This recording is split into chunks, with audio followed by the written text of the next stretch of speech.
Hello and welcome to another video review. This is Marathon Infinity for Macintosh. This is a first-person shooter by Bungie and the sequel to Marathon 2 Durandal. It was released in October of 1996 exclusively for Macintosh, and it didn't see any release on any other systems up until the LF1 source port brought it to PC and Linux. And interestingly enough, the LF1 source port of it has the updated visuals of Marathon 2 Durandal from Xbox Live Arcade, and that's mostly because Marathon Infinity used pretty much all of the same assets from Marathon 2.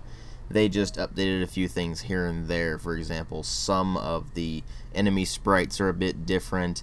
They added in a new weapon, and they did something really weird with the way the levels are actually structured. You can actually go through this game without actually going through every single level in it. You can just skip some levels, and that creates a pretty interesting game dynamic. So the ultimate question here is, how does it all work out? Well, there's not really all that much to talk about in terms of presentation because this thing is basically exactly the same as Marathon 2 Durandal in terms of its visuals. Like I said, they did change up a few of the enemy sprites here and there, and they're just as good quality as everything else is. So there's not really much to say there other than they touched up a few things here and there, they added a new weapon, and that's pretty much it really. They didn't do anything wild with the actual engine itself. It's pretty much exactly the same as it was in Marathon 2. They just tweaked a few things here and there. They brought back vacuum levels, which there was only one of those in the original Marathon, but in this one there are actually several of them. And they brought back both the extremely dark lighting from the previous two games as well as the swimming stuff from the previous game. So there are environments accordingly for those things. But then there's the elephant in the room, so to speak, in that this thing came out in 1996, which was the same year of Duke Nukem 3D and the original Quake.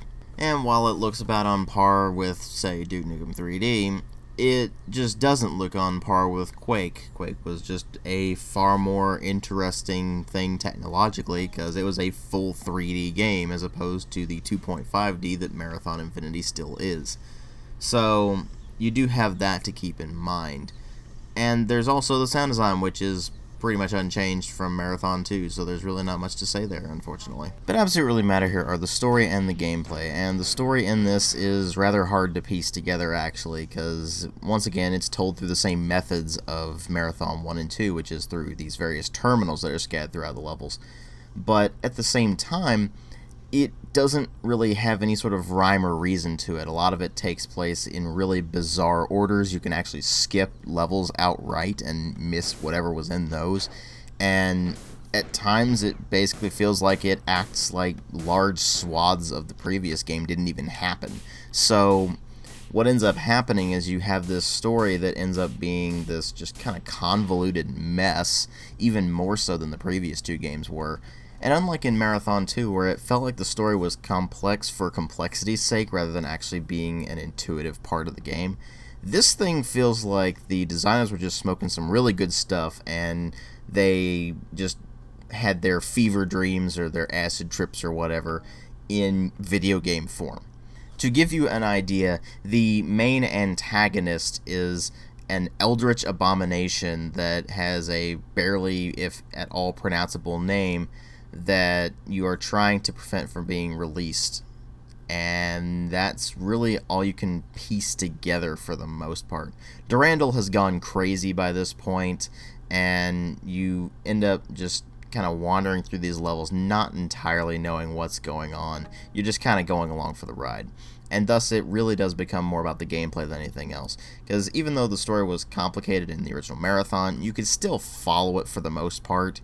And even in Marathon 2, you could still follow it. In this one, it's practically impossible to follow this thing without having some sort of detailed guide to help you out.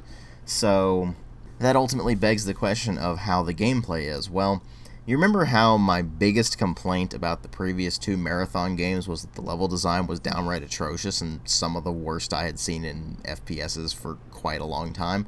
They made it worse. I don't know how they managed to make it worse, but they managed to make it worse. Once again, the levels snake in and around themselves, and in this particular case, you're dealing with a lot of verticality. You're dealing with a lot of environments where you're actually going to be having your oxygen meter deplete, because this thing introduces more vacuum levels, which were a thing in prior Marathon games. Specifically, there was one in Marathon 1, but this one has a lot more of them. And so you're kind of on a clock, in addition to having these levels just being incredibly confusing to begin with. Now, even worse than that, this is the most labyrinthine levels ever got in the entire Marathon series. And it's to the point where I actually got stuck on the first level for over an hour. What should have taken me maybe 10 minutes at most took me over an hour. That should tell you just how ridiculously labyrinthine and confusing these levels are. I hope you like corridors that look exactly the same as the one you've been down the past 20 times, because that's exactly how Marathon Infinity does things. And you'll be almost convinced that you're going completely insane when you pass by this corridor that looks exactly the same as the last 20 corridors you've been through, and yet is the exact one that you need to go down somehow, even though the last 20 of them looked exactly the same and were all dead ends because they just went in and around themselves. So ultimately, the level design is still the worst part of the Marathon series, and it's at its absolute worst in Marathon Infinity. Not just because it is labyrinthine to the point where it would make the Lady of Pain's maze seem like a cakewalk, but it's also the least fair of the Marathon games. The only new addition to the game really is a submachine gun, which allows you to fire underwater and in vacuums. Finally. But here's the thing. Remember how I mentioned there were vacuum levels? To give you an idea of how unfair this game can be, there is a level that you go on fairly early in the game. It's, I think, level 6 or 7, one of those. And it is a vacuum level, so you're having your oxygen constantly deplete. Only there isn't an oxygen recharge station anywhere in the level. At all.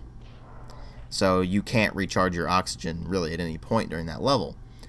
But then you go to the next level, and it's another vacuum level. And you're stuck with whatever oxygen you had when you left the previous level. Which means that if you had fairly low oxygen in the previous level, you're screwed. Because the only way to get to the oxygen refilling station is to progress through about half of the next level. You'd think I'm joking. I'm going to show you the top-down view of both of these maps. And you will see.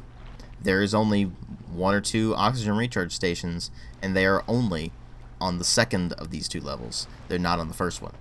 That is the kind of thing that Marathon Infinity does to the player. Not only does it completely discombobulate you with the plot, not only does it completely discombobulate you with the actual labyrinthine level design, but it outright stacks the deck against you constantly. This is the hardest of the Marathon games, bar none. It's also the one that people play multiplayer the most of, which I still haven't played because I actually can't find a game. There are a few people still playing it, but they're always playing it at times where I'm not going online, so I actually can't get into a game. But here's the thing. The mechanics haven't improved since Durandal. It plays exactly the same as Durandal, the difference being that it now has a submachine gun in it and the level design is somehow worse, and the plot is way more confusing. So what you end up with Marathon Infinity is the worst game in the entire series, even though it's the most advanced. And it's to the point where the game is so downright infuriating that I can't even recommend it from a historical standpoint anymore. This may well be the absolute worst game that Bungie has ever made. I don't know for certain.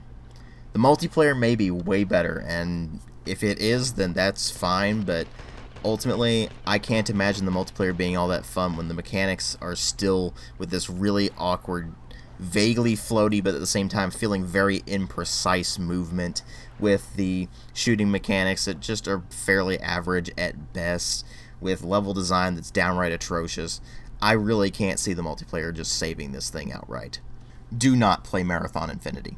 There are so many other games that came out around its time that are so much better. Duke Nukem 3D came out the same year. Quake 1 came out the same year. Play those. Don't play Marathon Infinity. Avoid it like the plague. Thanks for watching.